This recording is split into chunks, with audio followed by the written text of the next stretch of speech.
سورہ آل عمران آیت نمبر 136۔ آپ حضرات کے پاس پیج نمبر ہے 26۔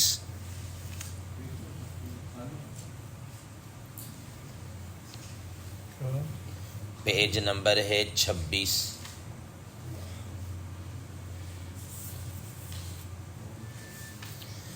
اعوذ باللہ من الشیطان الرجیم، بسم اللہ الرحمن الرحیم۔ فلما وضعتها قالت رب إني وضعتها أنثى والله أعلم بما وضعت وليس الذكر كالأنثى وإني سميتها مريم وإني أعيذها بك وذريتها من الشيطان الرجيم فتقبلها ربها بقبول حسن وأنبتها نباتا حسنا وكفلها زكريا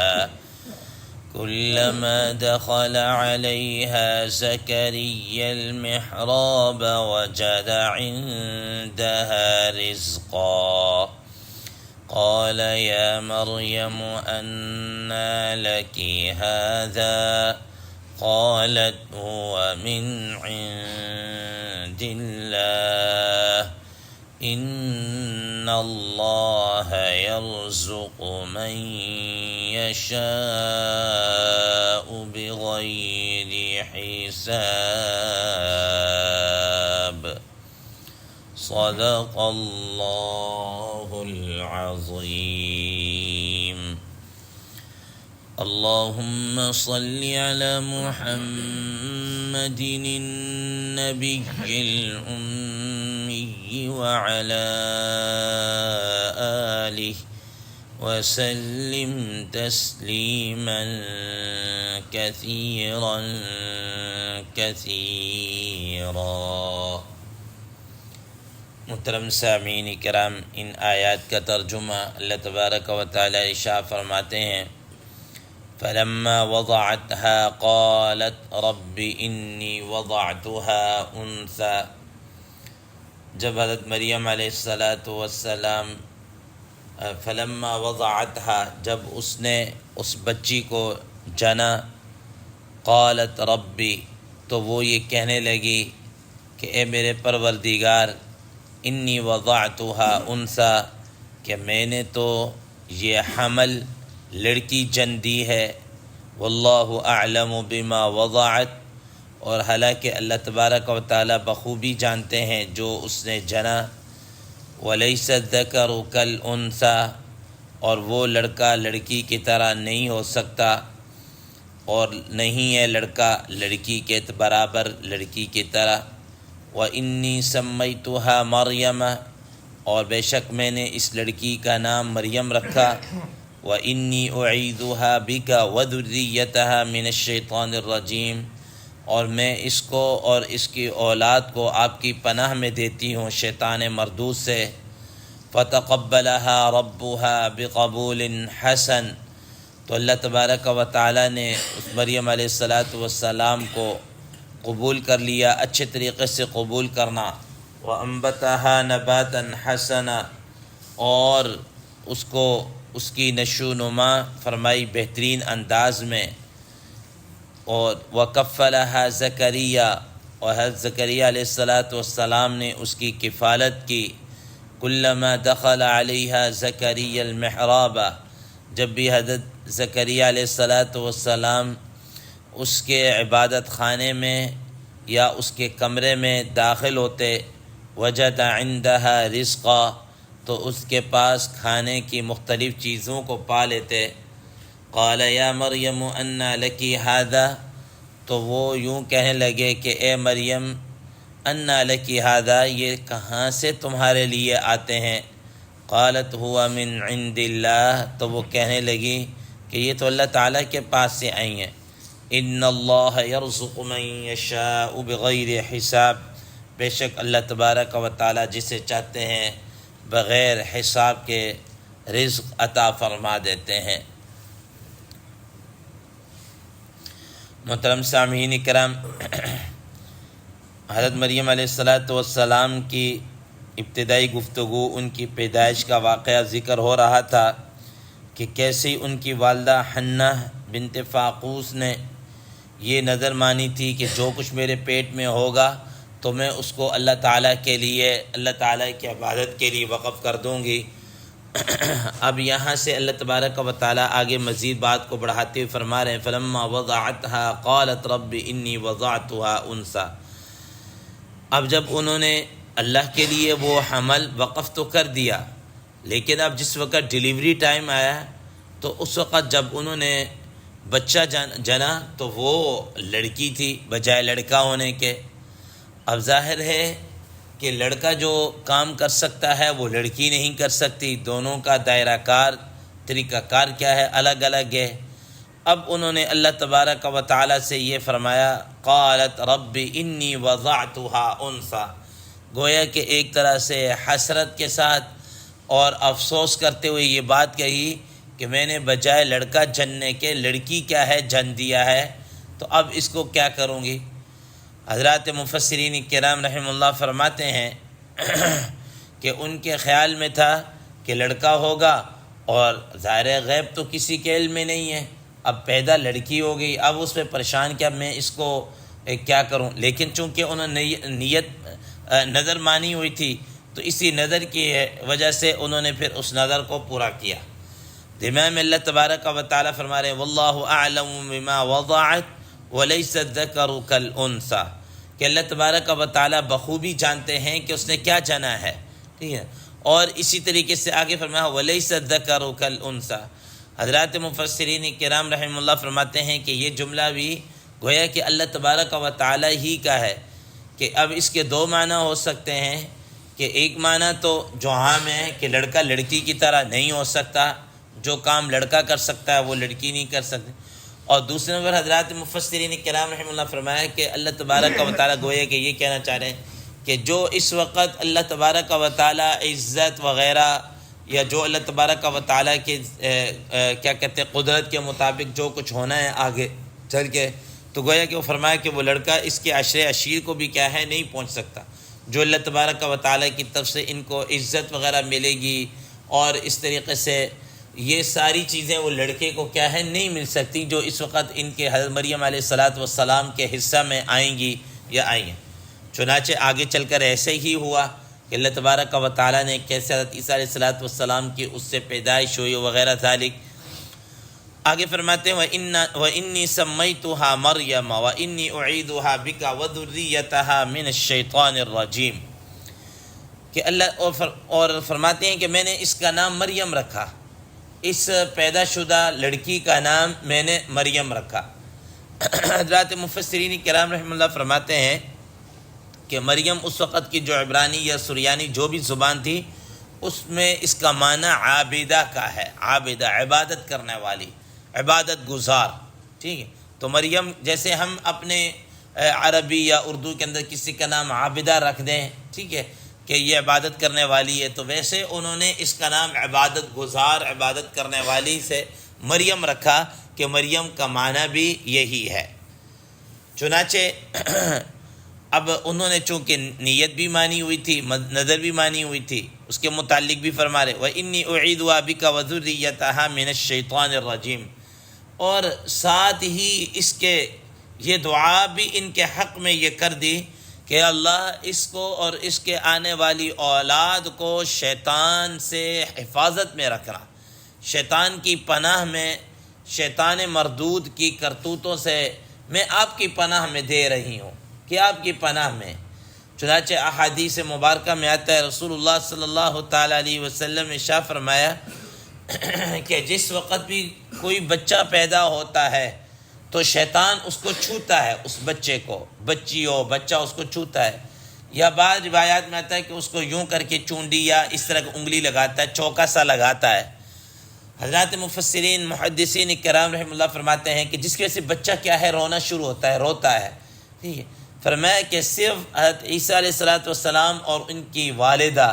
یہ دونوں ایسی ہیں کہ جو شیطان کی اس طرح چھونے سے اور اس طریقے سے وہ محفوظ رہیں، اللہ تبارک و تعالیٰ نے ان کی حفاظت فرمائی۔ تو بہرحال فرمایا وَإِنِّي أُعِيذُهَا بِكَ وَذُرِّيَّتَهَا مِنَ الشَّيْطَانِ الرَّجِيمِ فَتَقَبَّلَهَا رَبُّهَا بِقَبُولٍ حَسَنٍ۔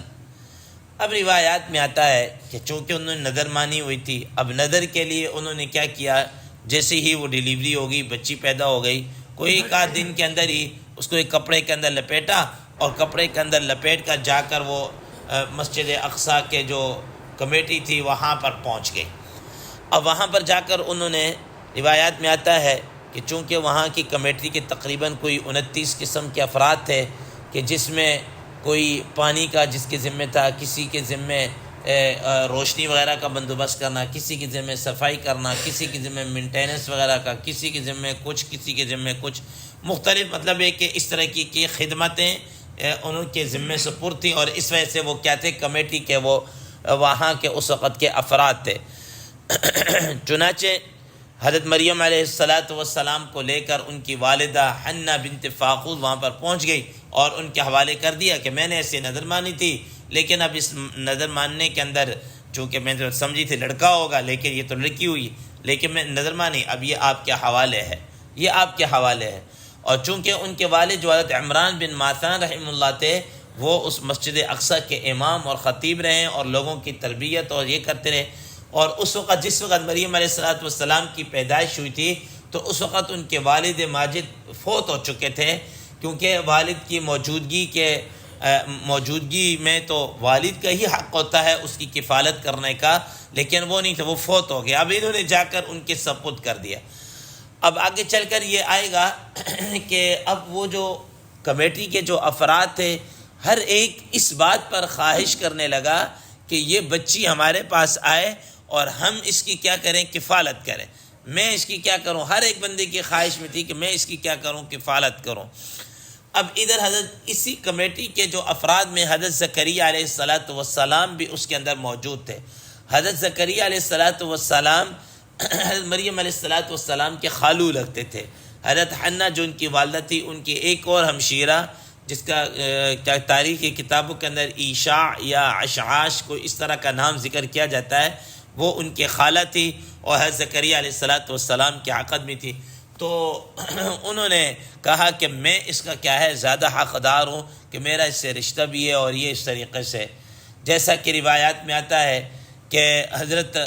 حمزہ رضی اللہ تعالیٰ عنہ کی شہادت کے بعد مدینہ منورہ میں جب ان کی بیٹی تھی چھوٹی، تو حضرت زید رضی اللہ تعالیٰ عنہ اور حضرت جعفر رضی اللہ تعالیٰ عنہ جو حضرت حمزہ رضی اللہ تعالیٰ قریبی رشتہ دار تھے، تو اس وقت انہوں نے کہا کہ بھائی ہم جو ہے نا وہ اس بچی کی کفالت کریں گے، میں اس کی حضرت علی رضی اللہ تعالیٰ عنہ کا میں کروں گا، حضرت جعفر رضی اللہ تعالیٰ عنہ فرمایا کہ میں کروں گا۔ اور حضرت جعفر رضی اللہ تعالیٰ عنہ کے گھر میں ان کی خالہ تھی، اس بچے کی خالہ تھی، تو نبی کریم صلی اللہ تعالیٰ علیہ وسلم نے فرمایا کہ خالہ کے متعلق فرمایا کہ یہ ماں کے بمنزلۃ الام، یہ ماں کی جگہ پر ہے۔ تو چنانچہ نبی صلی اللہ تعالیٰ علیہ وسلم نے حضرت جعفر رضی اللہ تعالیٰ عنہ کے سپرد کر دی تھی۔ تو اس طرح حضرت زکریا علیہ السلام نے فرمایا کہ میری اس کی خالہ بھی میرے عقد میں ہے، تو اس طرح میں رشتے میں اس کا خالو بھی لگتا ہوں، تو لہذا یہ میرے، لیکن کوئی فیصلہ نہیں ہوا تھا کہ اس پر قرعہ اندازی کے اوپر بات آ گئی، اور وہ قرعہ اندازی کیسی ہو اس کو انشاءاللہ جی 2 4 5 آیاتوں کے بعد آگے چل کر خود اللہ تبارک و تعالیٰ ذکر کر رہے ہیں، وہاں پر ہم اس کو ذکر کریں گے۔ اب حضرت زکریا علیہ السلام نے اس کی کفالت کیا ہے، وہ پھر وہ قرعہ اندازی کے ذریعے حضرت زکریا علیہ السلام کے پاس آ گئی، اور پھر انہوں نے کفالت شروع کر دی۔ اب جب کفالت شروع کی تو قرآن مجید فَأَنبَتَهَا نَبَاتًا حَسَنًا وَكَفَّلَهَا زَكَرِيَّا، کہ ہم ان کی نشوونما اور اس کی جو کفالت تھی وہ بڑے اچھے انداز میں، اور بڑی اس کی گروتھ جو تھی وہ بہت جلدی ہو رہی تھی۔ روایات میں آتا ہے کہ عام بچہ جتنا 2 مہینے کے اندر اس کی گروتھ ہوتی تھی، اس کی پرورش یا نشوونما جتنے 2 مہینے کا وہ ہوتا تھا، اتنی وہ 2 دن کے اندر اس کی گروتھ ہو جاتی تھی. حضرت مریم علیہ السلام کی گروتھ اتنی 2 دنوں کے اندر کیا ہے ہو جاتی تھی. یہ اللہ تعالیٰ انبتھا نباتا حسنا کہ اللہ تعالیٰ نے ان کو بڑے اچھے انداز کے اندر اس طرح ان کو اٹھایا اور ان کی نشوونما اور پرورش کرائی. پھر میں اب حضرت زکریا علیہ السلام ان کی کفالت میں تھے، اور وہ اس طرح صورتحال تھی کہ ان کے لیے ایک الگ سے کمرہ، اور وہیں پر بعض روایات میں آتا ہے کہ انہوں نے دودھ پلانے کے لیے کسی عورت کو جب تک بچی تھی اس کو کیا کیا اپنے پاس ہائر کر لیا کہ بھئی اس کو دودھ پلاتی رہو، اور بڑے ہونے کے بعد ان کے لیے ایک الگ سے کمرہ مختص کر دیا عبادت خانہ کہ بس وہ اسی میں رہیں گی، اور وہ بند ہوتا تھا. یعنی حضرت زکریا علیہ السلام آنا اور چابی تالا لگا کے باہر سے چلے جانا، اور وہ اندر ہی عبادت کرنا، کھانا وانا ادھر اندر ہی. اب کہتے ہیں کہ کلما دخل علیہ زکریا المحراب وجد عندها رزقا، کہ حضرت زکریا علیہ السلام جب ان کے پاس جاتے تو دیکھتے ان کے پاس پھل ہے، بے موسمی پھل، سردیوں میں گرمیوں کا پھل، گرمیوں کا سردیوں کا پھل. اب وہ حیران ہوتے ہیں کہ بھائی میں تو باہر سے تالا لگا جاتا ہوں، پھر کہاں سے آ جاتا. تو اب انہوں نے کہا قال یا مریم انا لک ھذا، اے مریم علیہ السلام یہ کہاں سے آ گئے؟ قالت هو من عند اللہ، تو کہا کہ یہ اللہ تعالیٰ کی جانب سے، میرا کوئی اس میں کوئی کمال نہیں، یہ من جانب اللہ ہے. حضرت روایت میں آتا ہے کہ ایک دفعہ نبی کریم صلی اللہ تعالیٰ علیہ وسلم حضرت فاطمہ رضی اللہ تعالیٰ عنہ کے پاس گئے اور جا کر کہا کہ کچھ کھانے کے لیے تو کچھ لے آؤ. حضرت فاطمہ رضی اللہ عنہ فرمایا آپ وسلم گھر میں کھانے کے لیے کچھ بھی نہیں ہے، کچھ بھی نہیں ہے. اندازہ لگا لیجیے یہ سرور کائنات امام الانبیاء علیہ السلام کی ہے کہ کھانے کے لیے کچھ بھی نہیں، نہ خود ہے نہ بیٹی کے پاس بھی کچھ نہیں. آگے واپس آگے اتنی دیر میں حضرت فاطمہ رضی اللہ تعالیٰ عنہ کے پاس کہیں پڑوسن سے یا کہیں سے کچھ کھانا آ گیا، کچھ 2 روٹیاں مثال کے طور پر، اور ساتھ ہی کچھ گوشت وغیرہ اس طرح کی چیز آ گئی. تو حضرت فاطمہ رضی اللہ تعالیٰ عنہ نے اپنے گھر میں رکھ لیا اور نبی صلی اللہ تعالیٰ علیہ وسلم کو بلوایا. تو پھر نبی صلی اللہ تعالیٰ علیہ وسلم نے وہ کھایا بھی، خود بھی، اور حضرت فاطمہ اور ان کے اولاد نے بھی، حضرت علی رضی اللہ تعالیٰ عنہ، حتیٰ کہ ازواج مطہرات اور پتہ نہیں کس کس اتنی اللہ تبارک و تعالیٰ کی طرف سے اس میں معجزانہ طور پر برکت آ گئی. پھر بھی کچھ بچ گیا اور پڑوسیوں کا اندر کیا کر دیا، تقسیم کر دیا. تو اس وقت نبی صلی اللہ علیہ وسلم فاطمہ رضی اللہ تعالیٰ فرمایا کہ پہلے 2-4 منٹ تو پہلے مثال تھوڑی دیر پہلے تو میں آیا تھا اور کچھ نہیں تھا، اور اب کہاں سے؟ تو فاطمہ رضی اللہ تعالیٰ نے فرمایا ہوا من عند اللہ، یا اللہ یہ تو اللہ تعالیٰ کی طرف سے آ گیا. تو نبی صلی اللہ علیہ وسلم فرمایا کہ فاطمہ تمہاری بات تو ایسی جیسے کہ مریم علیہ السلام کی ساتھ ہی تمہاری تشبیہ ہوگی، جیسے کہ اللہ تعالیٰ نے ان کے پاس کیا اس طرح بھیجا. تو یہ اللہ تبارک و تعالیٰ کی طرف سے پھل آتا رہا. تو قال یا مریم ان لک ھذا قالت هو من عند اللہ، یہ تو من جانب اللہ ہے. ان اللہ یرزق من یشاء بغیر حساب، اللہ تبارک و تعالیٰ جس کو چاہتے ہیں بغیر حساب کے کیا ہے عطا کرتے ہیں. اور آپ حضرات کو بغیر حساب کے پیچھے تفسیر بتا دی کہ بغیر حساب کے کوئی اس کی پوچھ گچھ نہیں ہوگی. بلا حساب کیا ہے جناب اللہ، کوئی شمار اس کا کیا ہے نہیں ہے. یہ سارا جناب اللہ یہ سب اس کے اندر آ جاتا ہے. اللہ تبارک و تعالیٰ سے دعا ہے اللہ تبارک و تعالیٰ ہمیں بھی بغیر حساب کے رزق حلال وافر مقدار مطاع فرمائے. وآخر دعوانا الحمدللہ رب العالمین.